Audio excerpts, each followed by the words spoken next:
안녕하세요. 새벽이에요. 오늘도 들러주셔서 감사합니다. 따뜻한 옛 이야기 한 자락 들으시며 잠시 쉬어가세요. 옛날 조선 한양의 어느 마을. 으리으리하다고 소문난 집성촌 안에서도 손꼽히는 부잣집이 하나 있었다. 그 집엔 이대감과 심시부인, 그리고 천신만고 끝에 얻은 아들 하나가 살고 있었다. 그 아들이라는 자는 이태성이라 불리는 20살 먹은 청년이었는데 워낙 귀하게 얻은 자식이라 집안 사람들 모두 떠받들고 키웠다. 그 덕에 어릴 적부터 버릇이 더러워져서 종놈들 머리 꼭대기에 앉아 집안을 휘젓고 다녔다. 문제는 그놈의 심보라는 게 고약하기 짝이 없었다는 거다. 그날도 아침 해가 채 중천에 오르기도 전 대청마루 위에 올라앉은 태성이 고래고래 고함을 질러댔다. 금실이 이것은 또 어디로 간 게냐? 내 분명 집신 말려놓으라 했건만. 이 집 종손이 그리 우습디? 행랑채 아래서 태성의 고함을 들은 여종 금실이가 두 손으로 치마를 부여쥐고 불이 났게 달려나왔다. 송구하옵니다, 도련님. 안채 뒷안에 널어뒀는데 밤새 비가 내려서. 하이고, 집 하나 제대로 못 말려놓고 변명은 거창하군. 입만 살아가지곤.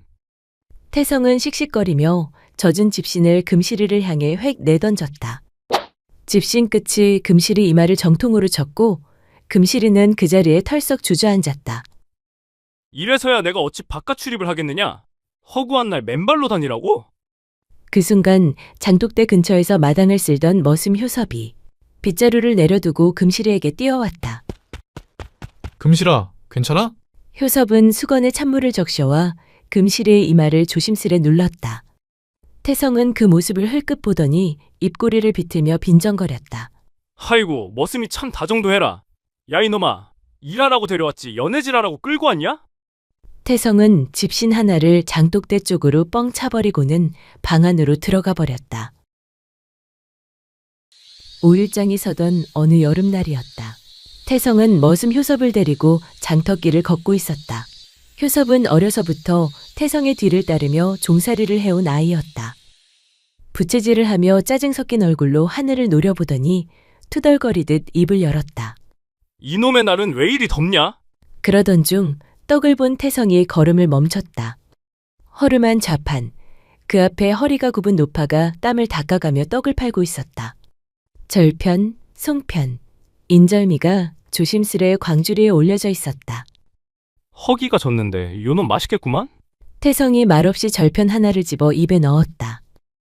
한 입 씹고는 다시 내려놓더니 이번엔 송편도 한 입, 그 다음엔 인절미까지 한 입씩 먹더니 내려놓는 것이었다. 그 모습을 본 노파가 다급히 소리쳤다. 아이고, 사야 먹지요. 한 입씩 다 먹고 놓으면 내가 이걸 누구한테 팔라고. 그러자 태성이 입을 찡그리며 말했다. 거참 야박하기도 하시네. 맛만 본 거요. 한 입씩 먹었으니 죗값 받고 팔 수도 없을 테지. 다 먹은 것도 아니니 내가 돈 줄 이유가 없잖소. 아니, 뭔 이런 도둑놈 심보가 다 있어. 효섭이 난감한 표정으로 중얼였다. 도련님, 어르신께 돈을 드리시는 게 태성이 돌아보며 소리쳤다. 어라 이놈 보게. 머슴 주제에 어디서 훈계질이냐? 이 버르장머리 없는 놈. 노파가 떨리는 손으로 떡을 감싸며 말했다. 내 새벽같이 찜통 안에서 떡을 쪄왔는데 사기꾼이 따로 없구먼. 태성은 이를 갈며 광주리를 발로 찼다. 떡들이 흩어지며 땅바닥에 떨어졌다. 사람들이 수군거리기 시작했다. 또 그 이대감댁 도련님이구만. 어찌 저리 심보가 고약하대. 에구, 저 집안은 망조 들었어. 망조. 태성은 고개를 빳빳이 들고 자리를 떠났고 효섭은 노파에게 다가가 흩어진 떡을 하나하나 주워 담았다. 그리고 품속에서 엽전 몇 냥을 꺼내 노파 손에 쥐어주며 말했다. 이걸로 조금이나마 보탬이 되시길 죄송합니다, 어르신. 노파는 효섭을 바라보며 중얼였다. 겉만 도련님 소리 듣는 놈보다 속이 도련님인 놈이 낫지. 종놈이 오히려 도련님 같구만. 저녁 무렵 이대감댁 앞마당을 돌아 안쪽으로 들어서면 낡고 작은 행랑채 한 채가 있었다. 그 안에 효섭과 그의 아버지 장석두가 살고 있었다. 그의 아버지 또한 이 집에서 평생을 머슴으로 살아온 늙은 일꾼이었다. 해가 뉘엿해질 무렵 효섭은 장터에서 사온 생선 한 마리를 종이로 둘둘 말아 돌아왔다. 아버지, 조기 사왔소. 기름진 놈으로 골랐어요. 마루 끝에 앉아 담뱃대를 물고 있던 아버지가 눈을 찡그리며 말했다. 네가 돈이 어디 있다고 이런 걸 사왔냐? 돈 걱정 마세요. 아버지 조기 좋아하시잖아요. 효섭이 멋쩍게 웃으며 행랑채 안으로 들어서던 그때 멀리서 익숙한 목소리가 들려왔다. 서봐. 금실이 조심스레 다가와 품속에서 작은 옹기단지를 꺼내자 안에는 막 담근 겉절이가 들어있었다. 우리 어머니가 오늘 담근 거야. 맛 좀 보라셔서. 아버지가 해맑게 웃으며 말했다. 보기만 해도 침이 고이네. 금실이 어머니 음식 솜씨 모르는 사람 어딨다고. 겉절이에 조기면 오늘 상은 푸짐하겠구만. 어여 들어와라 금실아. 막 밥하려던 참이다. 그날 저녁 행랑채의 낡은 마루에 둘러앉은 세 사람은 기름기 흐르는 조기 한 마리와 따끈한 밥, 막 담근 겉절이로 소박한 저녁을 먹었다. 효섭이 조기살을 발라 금실이의 밥숟갈 위에 살며시 얹자 금실은 수줍게 웃으며 겉절이 한 조각을 들어 효섭의 밥 위에 올려주었다. 그 모습을 본 아버지가 밥을 뜯어 말고 웃으며 한마디 던졌다. 허허, 둘이 아주 손이 바쁘다. 나도 좀 챙겨주면 안 되겠냐? 세 사람의 웃음소리가 작은 행랑채에 포근히 번졌다. 해가 서쪽 기슭으로 기우는 어느 날, 태성과 효섭은 서당에서 돌아오는 길에 나란히 집 앞에 다다랐다. 그런데 대문 앞에 낯선 이가 서 있었다. 낡은 승복 차림의 스님 한 분이 목탁을 조용히 두드리고 있었다. 뭐야? 중이 왜 남의 집 앞에 서성거리냐? 태성이 눈살을 찌푸리며 퉁명스럽게 내뱉었다. 스님은 고개를 들어 조용히 말했다. 실례하오, 시주 한 줌 청하러 들렀습니다. 허, 별꼴이군. 남의 집 앞에서 얼쩡거리지 말고 어서 썩 비키슈. 태성은 스님의 어깨를 툭 치고는 성큼성큼 안으로 들어갔다. 그 자리에 서 있던 효섭은 잠시 머뭇거리다 스님께 공손히 고개를 숙이며 말하였다. 스님, 잠깐만 기다려 주십시오. 효섭은 행랑채 장독대 쪽으로 바삐 걸음을 옮겼다. 쌀독 뚜껑을 열자 바닥이 훤히 보였다. 이걸 다 드리면 오늘 저녁은 감자뿐이겠구먼. 그래도 빈손으로 보내드릴 순 없지. 그는 바가지를 들고 남은 쌀을 긁어모았다. 얼마 되진 않았지만 두 손으로 바가지를 떠안고 다시 나왔다. 대문 앞. 스님은 여전히 그 자리에 서 있었다. 효섭이 바가지를 내밀며 말했다. 집에 드릴 건 이것뿐이옵니다. 많진 않지만 길 떠나시는데 보탬이 되시기를요. 스님은 고개를 숙여 쌀을 받으며 말했다. 고맙네. 맑은 마음에서 나온 것은 적어도 만소이다.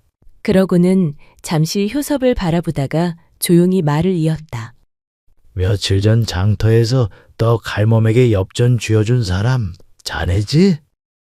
효섭은 놀란 눈으로 스님을 바라봤다. 스님은 빙긋 웃으며 고개를 끄덕였다. 나는 중이지만 관상 정도는 볼 줄 아네. 종놈 옷을 입고 있어도 자네 눈빛엔 기품이 흐르더이다. 뼛속 핏줄도 예사롭지 않아 보이네. 스님은 그 말만 남기고는 말없이 돌아섰다.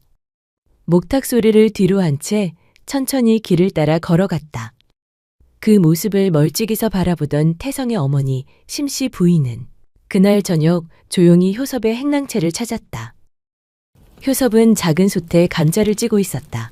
연기가 피어오르는 틈 사이로 심씨 부인의 그림자가 드리웠다. 서봐. 아니, 마님이 여긴 어쩐 일로? 아까 보니 스님께 쌀을 드리는 것 같던데. 스님께 쌀을 다 드린 게냐? 아, 예. 남은 거 조금 드렸습니다. 심씨 부인은 한참 말없이 효섭을 바라보다 뒤에 서 있는 하인에게 손짓했다. 잠시 뒤 하인이 큼직한 쌀자루를 안고 들어왔다. 심씨 부인이 말했다. 이거 가져가거라. 스님께 쌀 다 드리고 오늘 저녁은 굶을 작정이었냐? 감자 몇 알은 남았으니 괜찮습니다. 심씨 부인은 빙긋 웃었다. 네 마음이 참 곱구나. 이 집에서 머슴살이 하며 스님께 쌀을 바치는 종놈은 난생 처음 본다. 그 모습을 지켜보던 아버지가 방 안에서 나와 쌀자루를 쓰다듬으며 중얼거렸다.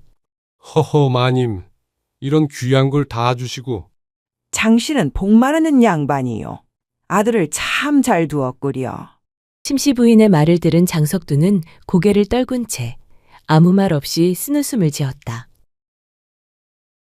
심씨 부인이 안채로 들어가자 그 모습을 멀찍이서 지켜보던 태성이 뒷짐을 지고 마당으로 걸어 나오며 코웃음을 쳤다. 허참, 우리 어머님도 오지랖 하나는 조선 팔도에서 알아준다니까? 머슴 놈한테 쌀을 퍼다 주는 건 또 무슨 경우냐? 그러곤 효섭을 흘겨보며 말했다. 섭이 너는 팔자도 참 더럽게 좋다. 우리 어머니 아니었으면 넌 지금 어디서 굶어 죽었을지 모르지. 태성은 주변을 두리번거리더니 장독대 옆에 있던 바가지를 들어 흙을 한가득 퍼담았다. 그리곤 심씨 부인이 놓고 간 쌀자루 앞으로 다가가 바가지째 흙을 확 붓고는 두 손으로 마구 휘젓기 시작했다. 이 귀한 쌀을 그냥 먹일 수는 없지. 돌이랑 모래랑 좀 곁들여줘야 종놈들 입에 어울리지 않겠느냐? 태성은 입꼬리를 비틀어 올리며 손에 묻은 흙을 툭툭 털고는 느긋하게 행랑채 밖으로 걸어나갔다. 그 뒷모습을 바라보던 효섭은 두 주먹을 꽉 쥐고 이를 악물었다. 장석두는 아들의 어깨를 조심스레 토닥이며 말했다. 서봐, 이건 아버지가 채 쳐놓을 테니 걱정 말아라. 도련님이 원래 저런 성미잖냐. 참는 것도 이 집 머슴의 도리다 생각하고 넘어가거라. 효섭은 날없이 고개를 끄덕였지만 눈동자 속 깊은 곳엔 꺼지지 않는 울분이 조용히 번지고 있었다. 바람이 매섭게 불던 초겨울 깊은 밤. 마당엔 인기척 하나 없이 정막이 감돌았다. 그때였다. 살금살금 조심스런 발소리가 대청마루를 스쳤다. 까치발을 든 태성이 낮게 숨을 내쉬며 안방문을 조심스레 밀어 열었다. 이대감과 심씨 부인이 친척 혼례로 며칠간 지방에 내려간 사이 그 틈을 노리고 태성이 몰래 들어온 것이었다. 한참을 두리번거리던 태성은 안방 한쪽 구석, 오래된 나무장 앞에 무릎을 꿇었다. 장속 깊숙이 손을 넣어 붉은색 보자기를 꺼낸 그는 조심스레 매듭을 풀었다. 그 안에는 은빛이 번들거리는 은자꾸러미가 가지런히 들어있었다. 태성의 눈에 탐욕이 번뜩였다. 설마 이걸 훔친 게 나라고는 생각 못하겠지? 그러길래 진작 땅 문서라도 달라고 할 때 넘기셨으면 내가 이렇게까지는 안 했을 거 아니야. 태성은 주위를 한 번 더 살피고는 낮게 웃었다. 지금이 기회야. 내가 가져도 어차피 아들은 나잖아. 이 집 재산 다 내 것이 될 건데 미리 조금 챙긴다 해서 누가 뭐라 하겠어? 품 안에 은자가 든 쌈지를 들고 방을 나오려는 바로 그때 문기둥 뒤 어둠 속에 서 있던 장석두와 눈이 마주쳤다. 아이 깜짝이야. 깜짝 놀란 태성은 등 뒤로 보자기를 감추었고 장석두는 순간 굳은 얼굴로 태성을 바라보았다. 아니, 도련님이 왜 그 방에... 급히 보자기를 등 뒤로 숨기는 태성의 모습에 장석두는 수상쩍은 기운을 놓치지 않았다. 그 순간 태성이 움찔했다가 이내 비죽 웃으며 말했다. 머슴이 주인집이래 뭔 참견이야. 그건 안 됩니다. 그건 도련님이 손대선 안 되는 물건이옵니다. 닥쳐라 이놈아. 네가 본 걸 말이라도 흘리는 날엔 그날로 네 목줄이 날아갈 줄 알아라. 내 말 알아듣겠느냐? 태성은 장석두를 밀치고는 대청을 가로질러 어둠 속으로 사라졌다. 장석두는 바닥에 주저앉은 채 멀어져가는 그의 뒷모습을 바라봤다. 며칠 뒤 이보게, 내 장안에 있던 은자꾸러미가 사라졌다. 지방에서 돌아온 이대감의 고함에 집안이 발칵 뒤집혔다. 하인들이 줄줄이 마당에 무릎을 꿇었고 이대감은 날선 눈으로 그들을 하나하나 훑어봤다. 도둑이 든 게 아니라면 이 중에 도둑이 있다는 말이지. 대체 누가 감히 안방장 속 보따리에 손을 댄 게냐? 모두가 입을 닫고 고개를 떨구고 있는 와중에 장석두가 앞으로 나섰다. 소인이 했습니다. 뭐라? 제가 그 은자를 훔쳐 팔았습니다. 살림이 너무 궁해서 그리 했습니다. 죽을 죄를 지었습니다, 대감님. 한 번만 용서를... 이대감은 노기가 치밀어 얼굴이 붉게 달아올랐다. 내가 너희 부자를 걷어준 게 몇 해냐? 머슴 노릇만 시킨 것도 아니고 밥 굶기지도 않았거늘 감히 이 집 장안에 손을 대다니 이 천하의 파렴치한 놈 당장 매질을 쳐라. 그때 이대감의 옆에서 자신이 훔쳤다는 걸 들킬까 겁에 질려 사색이 된 태성은 장석도가 모든 죄를 뒤집어 쓰자 놀란 눈으로 얼굴이 굳어졌다. 저놈이 왜 거짓말을... 태성은 속으로 얼굴이 굳어진 채 중얼거렸다. 저놈을 어서 쳐라. 하인이 팔을 걷어붙이고 몽둥이를 휘두르는 그 순간 안 됩니다! 효섭이 헐레벌떡 달려오더니 그대로 장복만을 감싸 안았다. 그 모습을 옆에서 바라보던 태성은 두 눈을 부릅뜨고 턱과 손을 덜덜 떨었다. 자신의 짓이 들킬까 심장이 목구멍까지 차올랐다. 저 머슴놈이 나라고 고하면 내가 매질을 당하게 될 텐데. 태성은 속으로 되뇌며 뒷걸음질 쳤다. 안 됩니다. 제발 멈춰 주십시오. 하인들이 당황해 매를 들고 멈칫했고 이대감이 버럭 소리쳤다. 아니, 니놈이 감히 이 앞을 가로막는 것이냐? 효섭은 장석두를 꽉 안은 채 눈을 질끈 감았다. 제가 대신 맞겠습니다. 매는 저를 때리십시오. 뭐라? 제 아버지는 그런 분이 아닙니다. 정말 죄가 있다면 저를 치십시오. 좋다. 그렇다면 네 아버지의 죄값 네가 대신 받거라. 매가 효섭의 등을 때렸다. 효섭은 이 악물고 버텼다. 장석두는 그 품에서 눈이 휘둥그레진 채 외쳤다. 서봐, 안 된다. 왜 네가 맞는 거냐? 이게 다. 3대, 4대, 5대. 효섭은 결국 맥없이 쓰러졌다. 내쫓아라. 둘 다 이 집에 발도 들이지 못하게 하여라. 이대감의 말에 하인들이 우왕좌왕하며 움직였고 장석두는 눈물 범벅이 된 얼굴로 효섭을 부축했다. 불빛 아래 방 안. 이게 다 내 잘못이다. 이놈의 애비가 못난 놈이라서. 그때 금실이가 달려왔다. 땀을 흘리며 급히 방에 들어선 그녀는 쓰러진 효섭을 보곤 눈이 휘둥그레졌다. 서봐. 그녀는 눈물을 뚝뚝 흘리며 말했다. 어떻게 된 거야, 이게?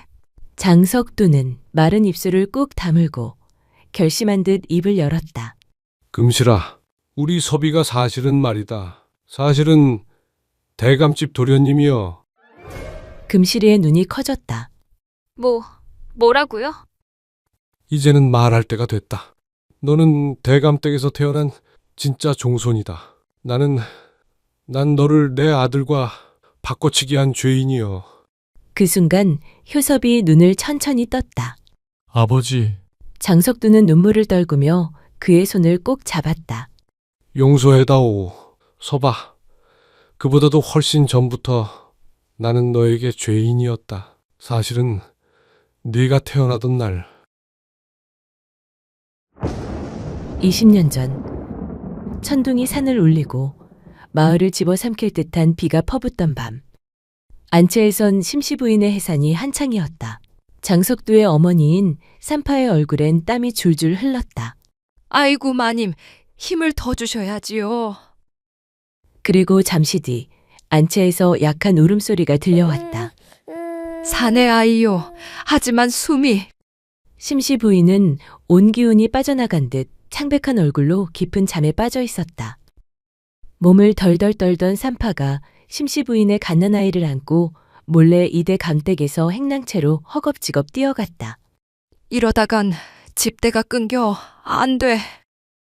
행량채에선 장석두의 아내 역시 막 해산을 마친 참이었다. 작고 연약한 아기가 천조각 위에 누워 작게 우는 소리를 내고 있었다. 그때 문이 벌컥 열렸다. 산파는 품에서 축 늘어진 아기를 안은 채 들이닥쳤다. 석두야, 알을 바꿔야 쓰겄다. 장석두는 눈이 휘둥그레졌다. 어머니, 무슨 소리요, 그게? 내 새끼를 누구 자식이랑 바꾼단 소리요? 산파는 피투성이 치마를 붙잡고 외쳤다. 대감댁 아는 숨도 안 붙어.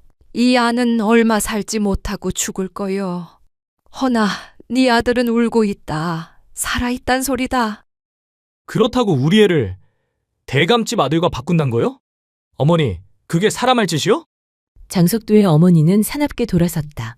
그 얼굴은 번갯불 아래서 괴물처럼 일그러졌다. 너처럼 나처럼 평생 종놈으로 살게 할 거냐? 네 자식도 머슴으로 태어나서 머슴으로 죽게 둘 거냐 말이다. 이건 하늘이 내린 기회여. 그 집 안은 못 살 것이다. 살아도 바깥일 하나 못할 몸일 것이요. 그게 하늘이 정한 거라면 운명을 우리가 바꿔야 쓰겄지. 어머니, 아무리 그래도 산파는 주저없이 조심스레 효섭의 붉은 베넷 저고리를 벗겨 장석두의 아들 태성이에게 입혔다. 어머니, 이건 천벌받을 죄요. 산파는 문을 나서며 말없이 중얼거렸다. 그럼 그 죄, 이 어미가 짊어지고 갈 터니 넌 그냥 입 닫고 있거라.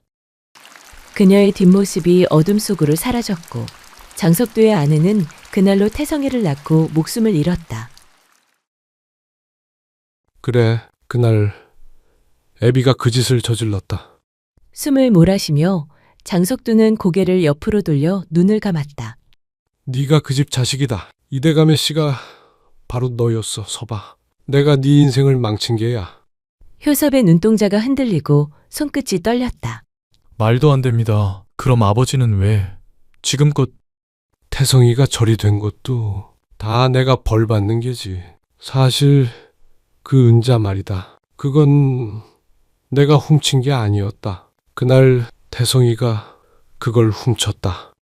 아비랍시고 내가 대신 죄를 뒤집어 썼다. 근데 네가 이 꼴을 당하게 만들 줄은. 그는 한쪽 눈가에 뜨거운 물기를 느끼며 입술을 질끈 깨물었다. 지금이라도 네 자리를 찾아가거라. 내 죄는 닳게 받을 테니 너는 이대감 댁의 아들로 그리 살아야 한다. 효섭은 그의 손을 꼭 잡은 채 뜨거운 눈물을 훔쳤다. 다음 날 아침, 장석두는 장속 깊이 숨겨두었던 낡은 천 하나를 꺼냈다. 그 안에는 자수가 놓여진 해묵은 천 한 장이 곱게 접혀 있었다. 누워있는 효섭이를 말없이 바라보던 그는 그 천을 품에 넣고 이대감 댁 안채를 향해 발걸음을 옮겼다. 대문을 지나 마당으로 들어서자 대청마루에 걸터 앉아있던 태성이가 콧방귀를 끼며 비웃었다. 도둑놈 주제에 여긴 또 왜 기어들어왔느냐? 설마 내가 무릎이라도 꿇고 니놈한테 고맙다고 할 줄 알았느냐? 허허, 니놈이 내가 훔쳤다고 떠들어봤자 믿어줄 사람이 있겠느냐? 그 말이 채 끝나기도 전에 장석두가 이를 부득부득 갈며 버럭 소리쳤다. 이 벼락 맞을 놈아! 태성의 얼굴이 확 일그러지며 소리쳤다. 뭐야, 이놈이 미쳤나? 이젠 눈에 뵈는 것도 없구먼. 그때였다. 마당을 울리는 고함 소리에 이대감과 심씨 부인이 놀란 얼굴로 안채에서 나왔다. 이대감이 매섭게 눈을 부라리며 외쳤다. 아니 이놈, 아직도 여기서 뭘 하는 게냐? 장석두는 더는 숨기지 않았다. 그 자리에서 털썩 무릎을 꿇으며 떨리는 목소리로 말했다. 죄송합니다, 대감님. 죽을 죄를 지었습니다. 그리고 장석두는 품속에서 낡은 천 보자기를 꺼내 조심스레 심씨 부인 앞에 내밀었다. 심씨 부인이 고개를 갸웃하며 그것을 펼치자 그 안에 곱게 수놓인 나비와 꽃문양이 드러났다. 아니, 이건 이 수놓은 문이 분명히 내가 직접 한 것이네. 그날 태어난 아이에게 쓰라며 산파에게 건넸던 건데. 심씨 부인의 두 눈이 휘둥그레지며 장석두에게 물었다. 대체 자네가 왜 이걸 가지고 있는 게요? 장석두가 고개를 숙인 채 떨리는 목소리로 말했다. 마님, 태성이는 제 아들입니다. 아니, 그게 무슨 말씀이요? 심씨 부인의 얼굴이 하얗게 질렸다. 그 순간 이대감이 버럭 소리쳤다. 뭐라? 이놈이 지금 무슨 헛소리를 하는 게냐? 모두의 시선이 일제히 태성을 향했다. 태성은 분노에 찬 눈빛으로 다가오더니 장석두의 멱살을 움켜잡고 소리쳤다. 이놈이 지금 그 입으로 무슨 말을 짓거리는 게냐? 그러자 장석두는 눈을 질끈 감고 외쳤다. 너는 이대감 댁 아들이 아니라 이 집 머슴 장석두의 아들이란 말이다, 이놈아. 순간 마당에 정적이 흘렀다. 태성의 손이 멈췄고 모두 숨을 죽였다. 장석두는 힘겹게 말을 이었다. 그리고 대감님 아드님은 제 아들 효섭이입니다. 제가 아들을 바꿨습니다. 내 자식이 나처럼 사는 게 싫어. 그만 그런 천벌을 지었습니다. 그날 효섭이를 받았던 산파가 제 어머니였습니다. 같은 날, 같은 시각에 마님께서 낳으신 아들과 제가 낳은 제 아들을 바꿨습니다. 순간 마당이 얼어붙은 듯 조용해졌다. 장석두는 더 낮은 목소리로 더 또렷하게 말했다. 제 죄는 달게 받겠습니다. 하지만 늦었더라도 효섭이는 이제 머슴이 아니라 이 집 대감님 댁의 자식으로 그 자리를 되찾아야 합니다.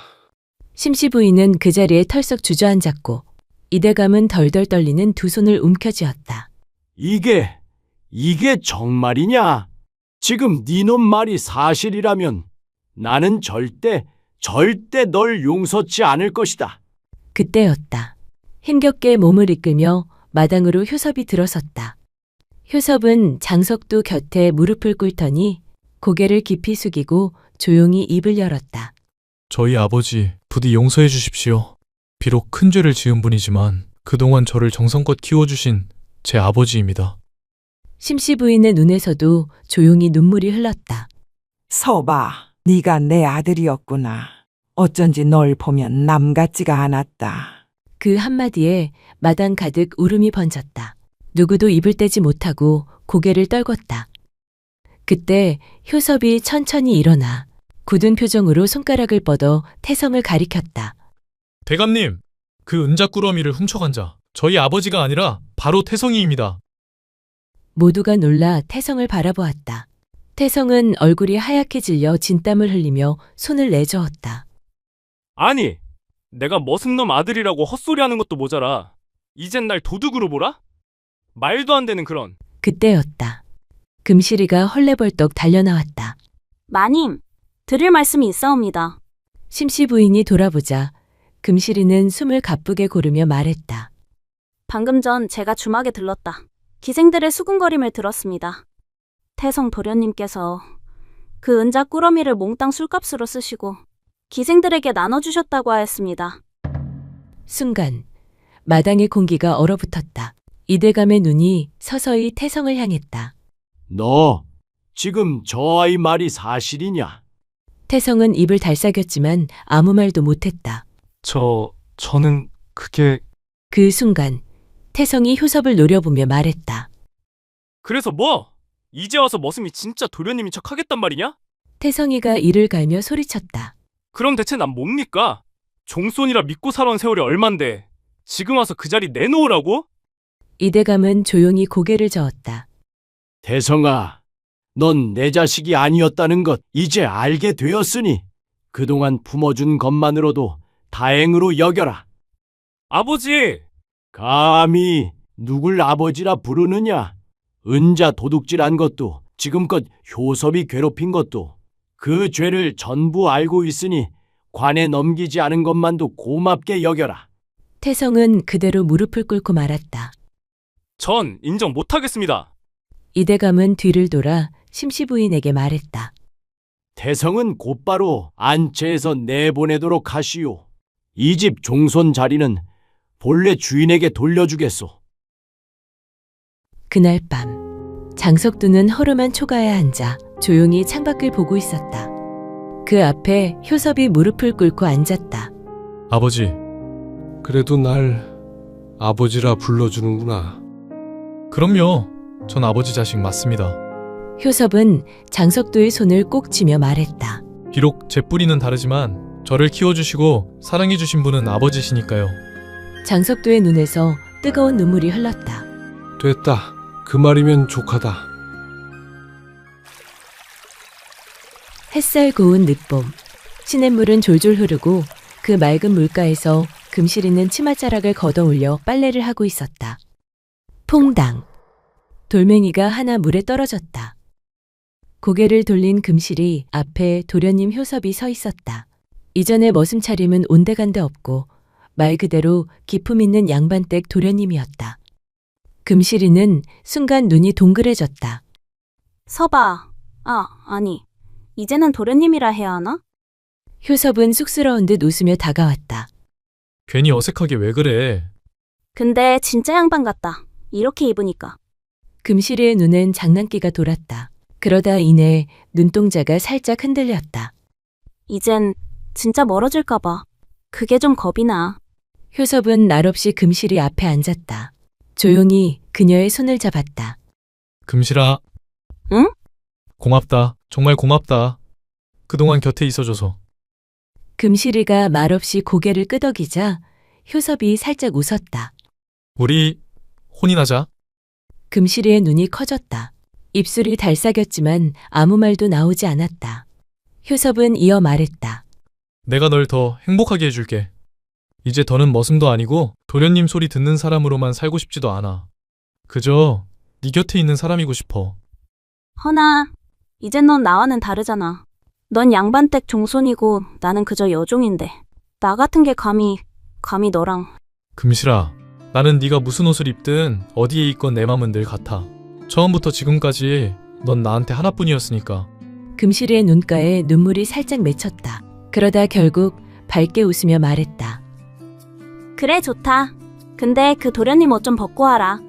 내가 혼인하려는 건 그때 그 집신 신고 도리깨 짊어지던 섭이니까. 효섭이 웃으며 말했다. 그래도 오늘은 이 옷 좀 입고 있어야겠다. 금실이 너한테 제일 멋있어 보이고 싶어서.